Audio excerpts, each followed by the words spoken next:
차별금지법과 평등법 제정을 반대하는 것에는 이유가 있습니다. 첫째, 표현의 자유가 사라집니다. 포괄적 차별금지법과 평등법이 제정된다면 반대 의견을 낼 수 없습니다. 동성애, 그리고 잘못된 성정체성과 성적 지향은 선천적이거나 불가항력적인 이유가 아니고 윤리적으로도 문제가 있습니다. 잘못된 것을 비판하는 표현이 혐오 표현이 되고 불법이 된다면 그것이 자유를 기반에 두고 세워진 대한민국이라고 할 수 있겠습니까? 아니요. 표현의 자유는 꼭 보장되어야 할 권리이고 동성애는 권리가 아닌 비윤리적인 행위입니다. 둘째, 법 조항 안에 독소 조항이 있고 독소 조항을 빼고 제정된다 해도 이미 제정된 법의 개정은 너무나도 쉽습니다. 우리나라에는 이미 각각의 사례에 대한 차별을 금지하는 많은 차별금지법들이 있습니다. 그런데 포괄적 차별금지법과 평등법은 성정체성과 성적 지향이라는 독소 조항을 담고 있습니다. 동성애를 옹호하고 수많은 성별이 있다고 주장하는 악법인 것입니다. 또 차별받은 사람이 진정했을 때는 국가인권위원회로 가게 됩니다.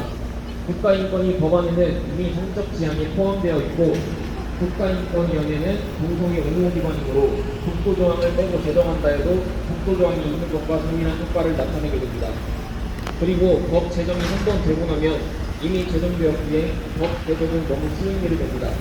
또한 조항에 무엇 그 밖에 사유라는 말이 있어 해석하기에 따라서 이 법의 해석을 막을 수가 없습니다.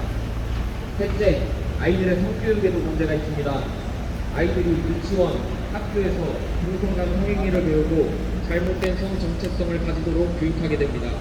내 아이가 동성애를 하고 트랜스젠더가 된다고 했을 때 반대하면 양육권을 박탈당할 수도 있습니다. 이러한 이유들로 인해 저는 포괄적 차별금지법과 평등법 제정을 반대합니다. 동성애를 하는 사람을 차별하고 싫어하는 것이 아닙니다. 동성애를 싫어하고 반대하는 것입니다.